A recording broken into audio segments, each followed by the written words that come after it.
Welcome back. Today I want to talk to you about a very, very special guitar. This is my 2006 Gibson SG Special Faded model. This is the first guitar I ever got.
Okay, I can already hear you in the comments. Yeah, it's crazy. Your first guitar was a Gibson. I know, trust me. But that's kind of the point of this video. I'm trying to appeal to maybe some of the parents out there who have a child who is showing an interest in playing guitar or some other kind of instrument, and what the importance of starting out with a high quality instrument is. Now, I understand. I was very fortunate. I was very privileged to grow up in a household with very, very supportive parents. My mother especially was a guitar player herself, and so she recognized the importance of finding a decent guitar for me to start on. I think it was that combined with luck that got me into this guitar, because by no stretch of the imagination were we rich. So it was a huge deal, obviously, that she was supportive enough of me and my interests to pull the trigger on this guitar, and I will never forget that, and that's why this is my most sentimental guitar. So let's talk about it a little bit. We're gonna do a review, we'll do some demos, we may even mod this a little bit, because that's one thing about this guitar. I've kept it all these years, but I have stripped it and put it back together more times than I can count, and as you can see, it's been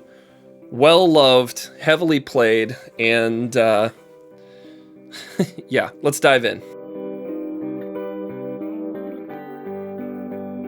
Okay, so the story of how I got this. So when I was 14, I started playing guitar. And like I said, my mom was a musician, so we had guitars around the house. She had her own electric and acoustic guitars, and I would kind of plunk around on them, but I really started getting serious about it when I was 14. Originally, I was extremely inspired by the Beatles, as fans of the channel will already know. Beyond that, the first band that I got really obsessed with in terms of guitar playing was AC/DC. This was partially thanks to the AC/DC Live album that came out in the 90s, as well as the live DVD from Donington. Images of Angus Young prancing around the stage with his SG in hand were awe-inspiring to 14-year-old me. Around this time, Guitar Hero was coming out too, so that was another big one. The movie School of Rock, I'm sure, influenced that as well, but SGs were all the rage, and I knew I wanted one. So for the first 8 months when I was playing, I was using one of my mom's old guitars, and it worked great, and I started really picking up some of the basics, and she could tell that this was something that was not just a little phase. I was really, really starting to get obsessed with this, and I was playing a lot, and it was evident that this is something I wanted to stick with. So for my 15th birthday, we started shopping around, and lo and behold, one day we walked into our local Music Go Round store, and what do we see but this very guitar sitting on the rack. Now, let's talk about this specific model a little bit, because I know there's a huge mental hurdle that people are getting over. Like, whose parent is going to buy their 15-year-old a Gibson SG for their birthday? I get it. You got to remember this, though. Okay, a couple of things. First of all, this is the SG Special Faded model.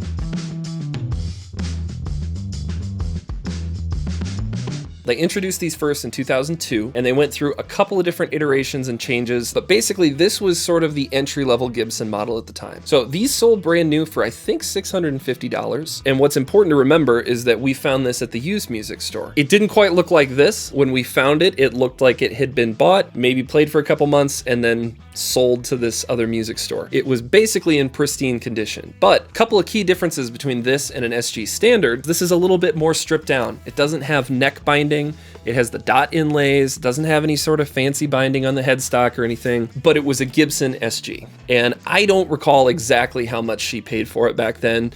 Knowing that it was a used guitar in 2007, I have to guess it was probably between $400 and $500, which again, I would consider a pretty decent amount of money to spend on a first guitar. And especially considering, my upbringing, we certainly were not rich by any stretch of the imagination. But I think that also made the gesture so much more impactful for me, right? She knew that this was just going to propel me to keep playing. And sure enough, I absolutely could not put this guitar down. I started my first band with this guitar. We wrote our first album. Our first songs were written on this. I played this at so many shows. I used to go to the local blues jams and sit in with like veteran musicians in my area and was playing this guitar every single time.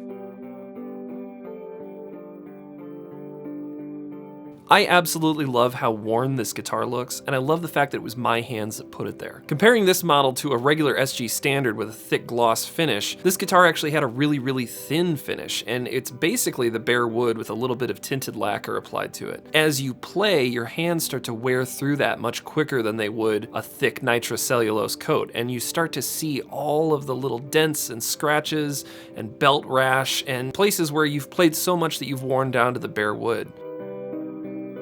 And these days, it's so common to spend thousands and thousands of dollars on brand new guitars that have been pre-reliced by the factory to look like they're showing the signs of years and years of play wear. But the fact that this guitar has all of those scratches, and I know that every single one of those was put there by me, is a testament to how many hours I spent playing this guitar and learning how to be a better musician.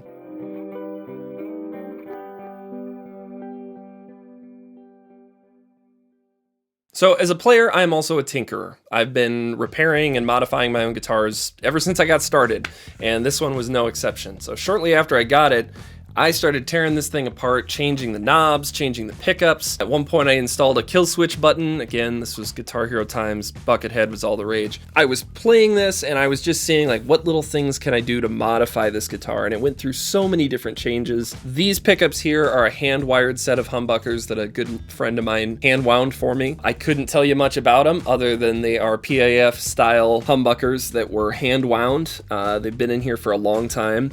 This is my Frankenstein. You can see the neck has been worn down to the bare wood, like there's no red left on that neck, it's just plain mahogany. Luckily I haven't had to have a refret on this thing yet, but I have had to replace the nut, and at one point I had a Vibrola tremolo arm on here, as you can see from these holes in the body. Speaking of modifying guitars, I want to give a big shout out to my new friends over at Geiker who sent me this new tremolo unit that we're going to install on our SG today. These guys reached out to me about doing a sponsorship, so this is my first sponsored video on YouTube, and I just want to say thanks again to them for sending me this product to test out, demo, and review. If you guys are looking for any sort of guitar hardware, any parts for your guitar really, I scoped out their website and holy cow, do they have a ton of stuff. Everything from pickups to knobs to bridges, tailpieces, tuners, and everything you could want. And they have a whole bunch of different price points, and it looks really, really sweet. So head over to Geiker if you're looking for any parts for your guitars. If you've watched this channel before, you know I do a ton of modifying to my guitars, stripping parts out and replacing them, so I will definitely be checking those guys out in the future. And let's get on to our next part. Let's install this part on the SG and see how it performs. All right, welcome back to the OR. I mean the workbench. So here's what we're doing today. We have our SG, and we are going to be installing this Vibrola style tremolo unit on here. Now, if you look really close, you can see there's a few holes in the body which correspond to one of these units that I put on a long time ago. But unfortunately, the part that I got was also a third-party manufacturer, and it wasn't as high quality. So we're really hoping that this piece that Geiker sent over is going to be nice and is going to work for what we're doing. So we're going to take this cover off of here. There are 4 little screws that hold that onto the frame. We're going to take those off. And then underneath here, you can see we have 1, 2, 3, 4, 5, 6 screws that are going to mount this frame right onto the top of the guitar. The ball end of the strings is going to go into these little retainer notches here, and that's what's going to hold the strings in place. And then basically the way this works is this little bent piece of metal here, we're just bending it. And when we bend it with the arm, it's going to rock these forward and back, and that is going to create our tremolo effect. Let's get started. The first thing we have to do is take the strings off. I'm going to save the high and the low E strings so that we can line these up in the slots and make sure that our alignment is good before we drill any new holes. Because spoiler alert, the last time I installed one of these, I think I was 17 and obviously didn't know what I was doing. So it's very likely these holes that are already here were not drilled in the correct place. So let's get these strings off of here.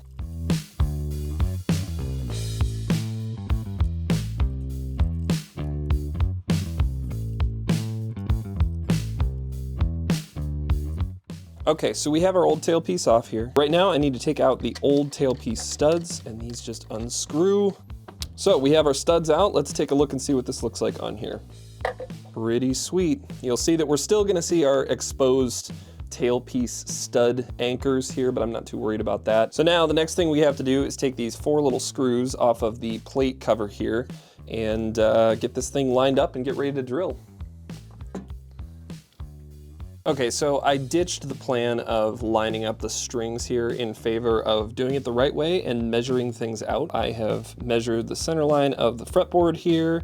I've measured the center line in between the 2 tailpiece studs, and I've run a line all the way down to the bottom of the body here. I didn't want to line this up to where the end pin hole is because I've heard that from the factory, Gibson usually doesn't center those on the guitars, and I didn't want to risk having this thing be crooked. I also measured where the end of the frame needed to be on the guitar so I could line everything up. I placed this back on here. You can see my tape with the center lines on the frame itself, lined it up with all of my lines that I measured out very, very carefully, and I punched some holes using it all. I have some tiny new holes next to the old holes, and surprise, surprise, I did get the measurement wrong the first time, so whoops.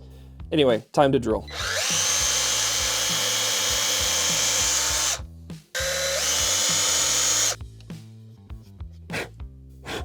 Okay, we have this position and everything looks like it lined up really, really nicely. Okay, so there's one last thing we need to do before we put this all together, and that's to ground the strings to all the hardware. Traditionally, when Gibson does this, they'll run a little wire from the back of one of the potentiometers and attach it to the tailpiece anchor stud. But since these technically aren't really connected to anything anymore, they're underneath where our tailpiece is gonna sit, what we're gonna wanna do is do the same thing and just drill a very tiny hole from the pickup route into the bridge anchor stud. And so the thought process is we're grounding the hardware to all the electronics, so we're not gonna have any buzzing. So what I'm gonna do now is just drill a very, very tiny hole right here into this hole that the bridge post anchor is mounted. And then we're gonna run this just a very, very small wire up through here where the pickup wires come out into this area, and then there's gonna be bare wire making contact with that anchor. Okay, so we have our wire placed. You can see there's just a tiny little wire, and I've got the bare end exposed, and it's touching this bridge anchor post. So it's making contact with that, and now we're gonna route this into the control cavity, and we're just gonna solder this onto the back of one of the pots, and we should be good to go. All right, frame is installed. Now we just gotta put the cover back on. And we have these 4 little screws that we have to attach, and then we should be able to restring it and set it up.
Okay, well, you know what they say, the proof is in the pudding. Damn, what a fun guitar.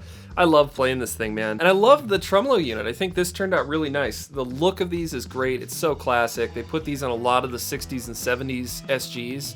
So along with just the worn look of the finish, I think this helps make it look even more like a vintage guitar. I also love the functionality of having a tremolo bar. And you could think of these not so much like a Floyd Rose. I mean, you're not doing too many dive bombs with something like this, but as like a Bigsby, or, you know, something that just kind of gives you a nice little shimmer effect. They're a lot of fun to play with. One of the other nice benefits of one of these tailpieces is it adds a lot of mass to the guitar. So we add a little bit of weight to the body, which helps correct one of the problems that SGs are unfortunately known for, which is neck dive. So it helps the balance a lot, it looks great, the functionality is pretty great. Some people complain that these give SGs a little bit of tuning stability issues, but this one in particular seems to be working fine.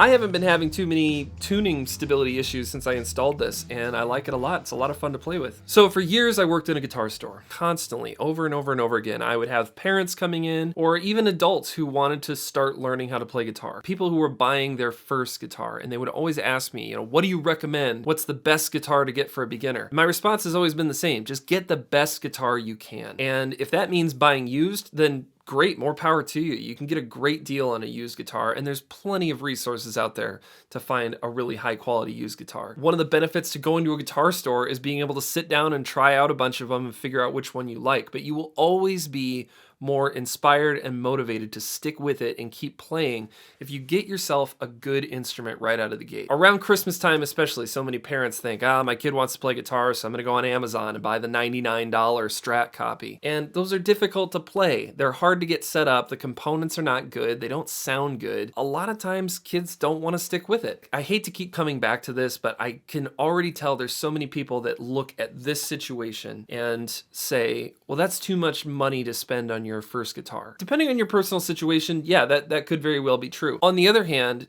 take a look at what a cello costs, right? So like if you're considering buying an instrument for your child, in comparison or in context to all those other instruments and what it costs to get your kids set up with that, you know, you can get a really, really, really decent electric guitar. The nice thing is you'll always get your money back if they decide not to stick with it. You can sell these on the used market, and a lot of times if it's a nicer quality brand, they'll retain their value really well. So this is just kind of my plea to any parents out there, or really anyone who's getting started playing guitar. Make sure your first guitar is one that you're really going to enjoy playing and that is going to motivate you to pick it up. If you're able to get that guitar, whether it's new or used, and you really stick with it, this is the kind of thing that happens, right? I mean, I've been playing guitar now for over 15 years, and the amount of amazing experiences that I have had, all thanks to this guitar, are too many to count.